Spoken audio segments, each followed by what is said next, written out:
जय माता दी दोस्तों, आप सभी का मेरे YouTube चैनल पर स्वागत है। मैं पूजा पांडे आपके साथ। तो आज का वीडियो जो है वो थोड़ा सा हटके है और दो कुछ लोग हैं, मैं 2-3 जन नहीं कहूँगी, कुछ लोगों ने मुझसे ये क्वेश्चन किया है कि जैसे वो कलश नहीं रखना चाहते तो वो कैसे देवी मैया की पूजा कर सकते हैं या कैसे नवरात्रि का पूजन कर सकते हैं। तो ये सब बहुत सारे उनके क्वेश्चंस ऐसे थे कि देवी माँ की आराधना करना चाहते हैं लेकिन किसी न किसी कारणवश वो कलश नहीं रख सकते। और फिर उनका ये भी पूछना था कि जोत जलाएं कि नहीं जलाएं। तो ऐसे बहुत सारे ऐसे छोटे मोटे क्वेश्चन थे उनके कि उन्हें नवरात्रि में आराधना कैसे करनी है। तो आज का वीडियो मैंने सोचा मैं इसी पर बना देती हूँ कि जिससे लोगों के पास जो समस्याएं हैं, कुछ उनके मन में शंका है, उसका समाधान कर सकूं। तो मैं माता रानी की कृपा से या माता रानी के आशीर्वाद से मैं इस चीज़ पर ही वीडियो बना रही हूँ कि आप लोगों को कैसे मैं थोड़ा बहुत बता सकूं कि अगर आप कलश नहीं रख रहे हैं तो आपको देवी मैया की आराधना कैसे करनी है, कैसे उनकी पूजा पाठ करनी है। और शॉर्टकट में मैं बता दूंगी कि आपको पूजा सामग्री, क्योंकि मैंने नवरात्र के पूजन सामग्री की जो वीडियो है वो ऑलरेडी अपलोड कर दी है। तो आप लोग किस ढंग से देवी माँ की पूजा कर सकते हैं और उसमें से क्या क्या सामग्री आपको चाहिए होगी और क्या क्या सामग्री आपको नहीं चाहिए होगी, तो मैं उसी के बारे में आपको बता रही हूँ। तो सबसे पहले मैं आपको बता दूँ कि आपको शुरुआत कहाँ से करनी, कैसे पूजा पाठ करनी है। तो चलिए मैं वहीं से शुरुआत करती हूँ। तो हमेशा की तरह मैं कहूँगी आप वीडियो को स्किप तो बिल्कुल ही मत करिएगा और वीडियो पसंद आए तो लाइक करिए। मेरे चैनल पर नए हैं तो सब्सक्राइब करिए, बेल आइकन प्रेस करिए जिससे आपको लेटेस्ट वीडियो की खबरें मिलती रहें। और कमेंट करिए, कोई आपका सवाल है वो भी पूछ सकते हैं, नहीं तो आप जय माता दी तो ज़रूर ही लिख दीजिए। नवरात्र का टाइम भी शुरू होने वाला है और दोस्तों के साथ शेयर करिए। तो चलिए वीडियो को आगे बढ़ाते हैं। तो सबसे पहले मैं आपको बता देती हूँ, जैसे आपके पास देवी मैया की मूर्त है, विग्रह है, तो आप उनको प्राण प्रतिष्ठित ही कर दीजिए। 9 दिन आप देवी को उठाइए नहीं, ठीक है। तो ये मैं आपको बता दूँ, आप चाहो तो फोटो भी अगर रख रहे हो तो उसमें भी देवी मैया का आह्वान कर सकते हो, आपको कलश नहीं रखना है। और अगर आपके पास जैसे मूर्त नहीं है, फोटो है देवी माँ की, जैसे मैं आपको दिखा देती हूँ कि मेरी देवी मैया की ये फोटो जो है, ये देखिए ये फोटो है जो, तो आपको अगर ऐसे ही आपके पास अगर ऐसी ही फोटो है तो आप उनके सामने एक तांबे के लोटे में एक चावल भरकर, एक उस पर गरी रखकर और कील डालकर आप देवी का आवाहन उसमें कर सकती हैं। वो देवी की ही प्रतिमा मानी जाएगी, ठीक है। मैं आपको फिर से एक बार कंफर्म कर देती हूँ कि आप देवी के पास वो कलश नहीं मान्य होता, उसे आप एक ढंग से देवी की मूर्त या देवी का विग्रह ही उसे समझेंगे, उसी में आप देवी का आवाहन करेंगे। उसमें आप चाहें तो आपके पास सामर्थ्य है तो आप उसमें गोल्ड का कुछ रख सकते हैं, नहीं है तो आप लोहे की कील भी रख सकते हैं। किसी भी धातु में हम देवी मैया का जैसे आवाहन कर सकते हैं, लोहे में भी। तो हमारे यहाँ तो जैसे लोहे को साइकिल हुई या गाड़ी मोटर हुई तो उसे माँ दुर्गा का ही स्वरूप कहा जाता है, ठीक है। सामग्री में आपको ऐसे जवारे नहीं लेने हैं, मिट्टी नहीं लेना है, कलश नहीं लेना है, बाकी सामग्री आप पूरा वैसे ही लेंगे। नवग्रह मत बनाइए आप, नवग्रह नहीं बनाना है आपको, 64 योगिनी नहीं बनाना, सर्वभद्र मंडल नहीं बनाना, ये सब आपको चौकी लगाना ही नहीं है। तो आप ये सब सामग्री उसमें से खरीदेंगे ही नहीं। आप मंदिर में साफ सुंदर एक लाल कलर का कपड़ा बिछा लीजिए और उस पर अष्टदल कमल जरूर बना लीजिए। वहाँ पे आपके पास फोटो है और जैसे मैंने आपको बताया कि आपको लोटे में चावल भर के, तांबे के लोटा में या पीतल के लोटे में चावल भर के उसके मुंह पर कलावा बांध दीजिए, लोटे के गले पर कलावा बांध के और उस पर गोला गरी गोला रख के चुनरी उड़ा के बढ़िया से बैठा दीजिए। वो मातेश्वरी का स्वरूप हो जाएंगे। और अगर माता रानी की मूर्त है आपके पास तो उन्हें भी स्थापित कर सकते हैं। और आपके पास जो भी देवी देवताओं की मूर्त, फोटो, तस्वीर हो वो भी आप रख सकते हैं। तो इस ढंग से आप पूजा कर सकते हैं नवरात्रि के। और पूजा विधि मैंने आपको बता ही रखी है। आप अक्षत पुष्प लेके मातेश्वरी का आवाहन कर लीजिए। आवाहन करके देवी मैया से और जैसे पूजा की जाती है डेली रूटीन में नवरात्रि में, वो आपको करना है। और वो वीडियो मैंने ऑलरेडी अपलोड कर दी है, तो आप उसमें देखकर पूजा कर सकते हैं। तो माता रानी को प्रथम दिवस आप स्नान करा के, उन्हें श्रृंगार करा के आप मातेश्वरी को बैठा सकते हैं। और फोटो है तो फोटो भी कैसे तैयार की जाएगी वो भी मैंने आपके साथ वीडियो शेयर कर दिया है। और मूर्त है, मूर्त को आपको कैसे तैयार करनी है वो भी वीडियो ऑलरेडी मेरे चैनल पर अपलोड है। तो आप उस ढंग से तैयार करके देवी मैया को 9 दिन नहीं हिलाएंगे, वहीं स्नान कराएंगे पुष्प से। वो मैंने पूजा विधि आपको डिटेल में पूरा अच्छे से वीडियो अपलोड है, आपको लिंक मैं शेयर कर दूंगी।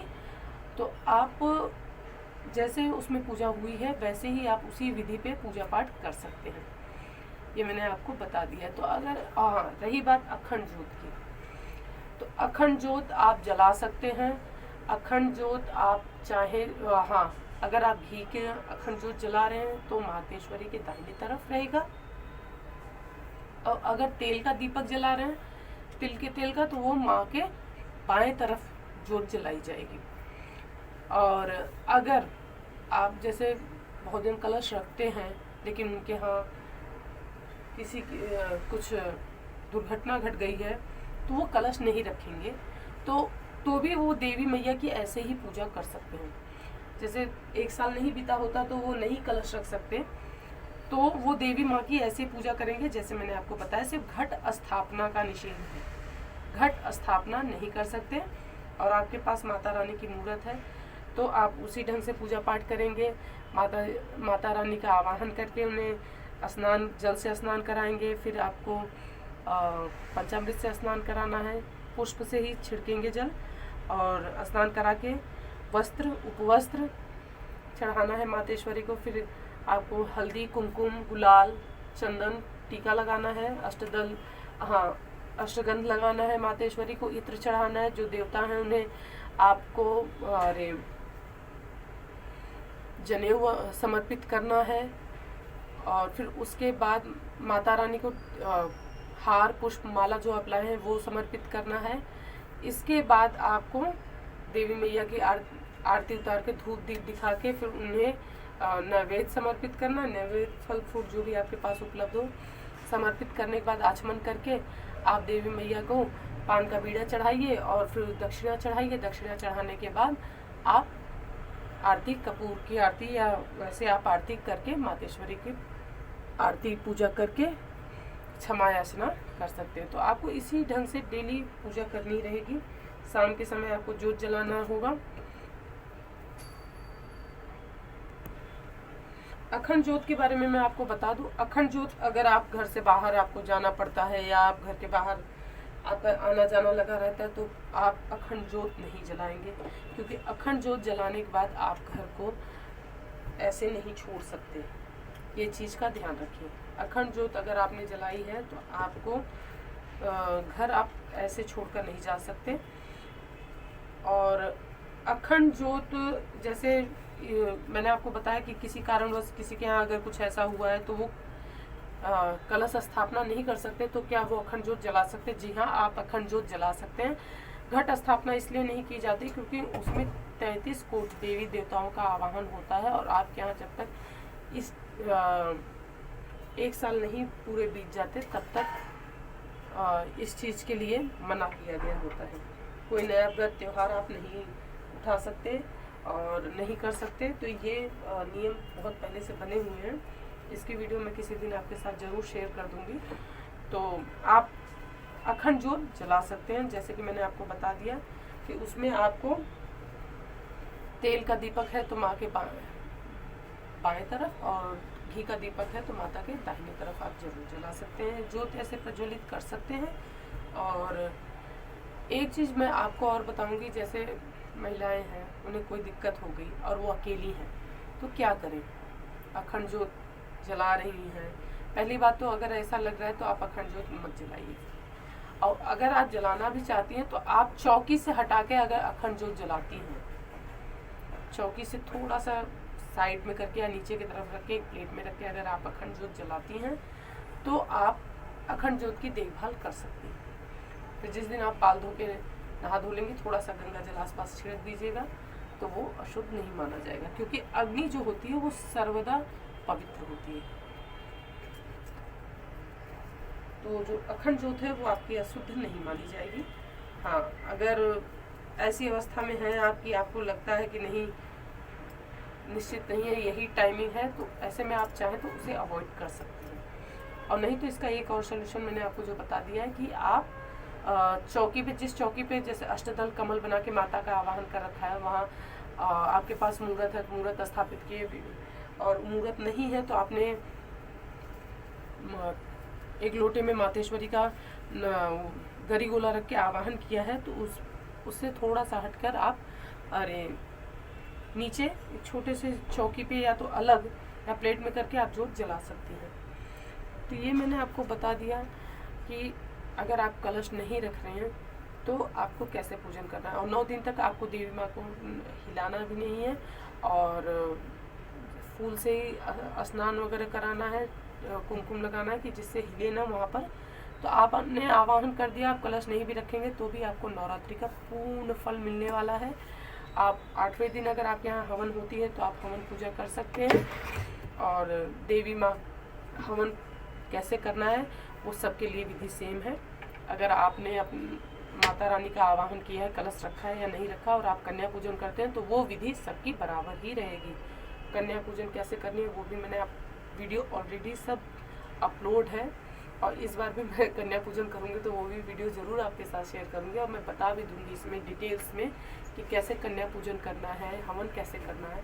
हवन की सामग्री मैंने आपको जो अभी नवरात्रि का सामग्री ले आई थी तो उसमें मैंने आपको दिखा दिया है कि हवन की क्या क्या सामग्री होती है, तो वो भी सामान सब सेम रहेगा। और आप माता रानी के नवाण मंत्र को बोलते हुए हवन कर सकते हैं। तो ये वीडियो आज छोटी सी मैंने आप लोगों के साथ शेयर की है कि जिससे आपके मन की शंका दूर हो सके। अगर आप कलश नहीं रखते तो आप निराश न हो कि हम कलश नहीं रखते तो हमारी पूजा अधूरी मानी जाएगी। बिल्कुल अधूरी नहीं मानी जाएगी। आप व्रत नहीं भी रखते, ये भी मैं आपको बता दूं, ज़रूरी नहीं है कि इतना करने के बाद आपको 9 दिन का व्रत रहना ही पड़े। आप व्रत मत रखिए, हाँ सात्विकता बना के रखिएगा। जैसे आप भोजन कर सकते हैं, लेकिन उसमें आप लहसुन प्याज का उपयोग बिल्कुल मत करिएगा। तला भुना बहुत ज़्यादा मसाला ये सब का उपयोग बहुत नहीं होता। सात्विकता एकदम रखेंगे तो बहुत अच्छा लगेगा। तामसी चीज़ों का उपयोग बिल्कुल न करें। नवरात्र का आपको भी पूरा फल मिलेगा। तो ज़रूर मुझे ये बताइएगा कि आपको ये वीडियो कैसे लगी। और ये छोटे मोटे क्वेश्चन थे सबके, तो उम्मीद करूँगी कि आप लोगों को, आप सबको इस प्रश्न का उत्तर ज़रूर मिल गया होगा। और मुझे भी बहुत प्रसन्नता होगी कि मैं मातेश्वरी कृपा से आप लोगों के साथ ये वीडियो शेयर कर पाई हूँ। जैसे मैंने आपको बता दिया, हाँ अष्टदल कमल बनाने का मैं एक चीज़ और बता दे रही हूँ कि अष्टदल कमल बनाने के लिए मैं क्यों कह रही हूँ। अष्टदल कमल बनाने से आप माता रानी को एक आसन दे रही हैं, और लाल कलर का जब कपड़ा बिछाएंगे तो उस पर बड़ा सा अष्टदल कमल बना लीजिए। और अगर आपकी इच्छा है, जैसे आपके पास छोटे छोटे कई मूर्त हैं, तो आप छोटे छोटे कमल अलग अलग भी बना सकते हैं।